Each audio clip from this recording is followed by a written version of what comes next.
Bienvenue dans cette séance de la communication, c'est déjà de l'action publique. Pour commencer, je me présente, même si la plupart d'entre vous me connaissent. Je suis Claire Abrieux. Je travaille à la Bibliothèque nationale de France en tant que chargée de communication numérique. Et je suis également enseignante dans le master conseil éditorial où j'assure plusieurs modules. Donc ce soir, j'ai la joie de vous accueillir dans cette séance qui a lieu dans le cadre du master conseil éditorial et gestion des connaissances plurimédia. J'en profite pour présenter le master parce qu'en fait, on a souvent des étudiants de la Sorbonne qui sont en licence en M1 qui viennent écouter ces séances. Donc, c'est l'occasion pour eux de savoir ce qui s'y passe. Ce master, en fait, c'est une formation qui permet d'imaginer, de concevoir et de réaliser des contenus sous toutes leurs formes, que ce soit vidéo, podcast, texte, et aussi des contenus pour tous les canaux de communication, que ce soit papier, web, réseaux sociaux, etc. Donc, à la fin de cette formation qui dure un an, nos étudiants sont à la fois stratèges, réalisateurs, producteurs et initiateurs. Et demain, ils seront capables de tout.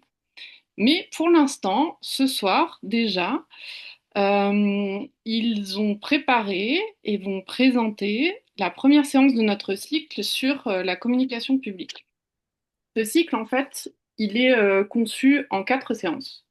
Vous avez 3 séances en visio, comme ce soir, et une séance en présentiel en fin d'après-midi. Et je vous redonnerai les dates à la fin de cette visio pour que vous les oubliez.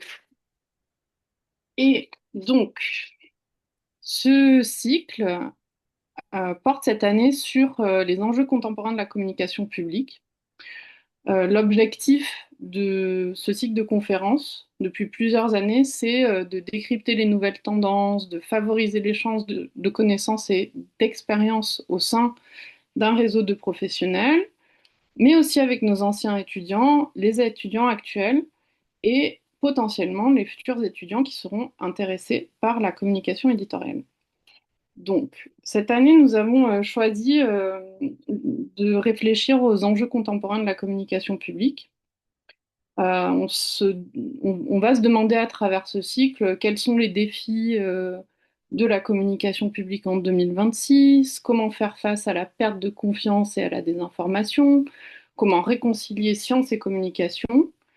On va se demander s'il faut communiquer à tout prix, quels nouveaux formats éditoriaux mettre en place et comment parler aux jeunes. Ce sera autant de questions auxquelles on va tenter de répondre à travers ce cycle.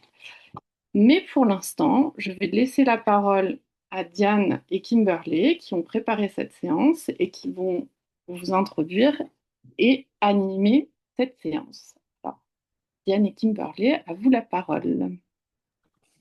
Merci beaucoup, Claire et Sébastien. Alors, aujourd'hui, le thème, c'est la communication, c'est déjà de l'action publique.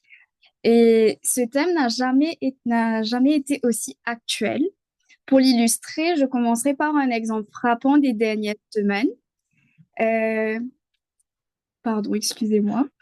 La sortie du chef d'état-major des armées, le général Mandon. Je cite, si notre pays flanche parce qu'il n'est pas prêt à accepter de perdre ses enfants, alors on est en risque. Fin de citation, a-t-il dit le mardi 18 novembre devant les maires de France. Ici, la visée, c'est de préparer les gens à la potentialité d'intervenir en Pologne et dans les États baltes. Ces propos ont entraîné un torrent de réactions. Cet exemple illustre des enjeux fondamentaux de la communication publique, tels que l'efficacité du message, son accessibilité pour le plus grand nombre et la responsabilité de celui qui le conçoit quant aux effets qu'il produit. Donc, la communication est un acteur clé de l'action publique, une information fiable, factuelle et accessible est indispensable pour l'accès aux droits, la bonne compréhension des politiques publiques et l'incitation à agir de manière responsable, que ce soit dans la santé publique, la gestion de crise et la défense.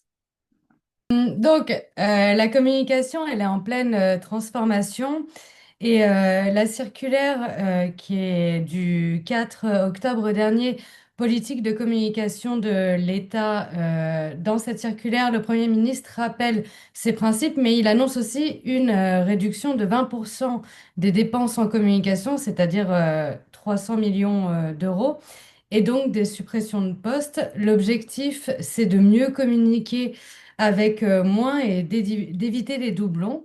Donc, se recentrer sur le message essentiel pour qu'il passe mieux. Donc, le débat est lancé. Quelle place pour la communication dans l'action publique?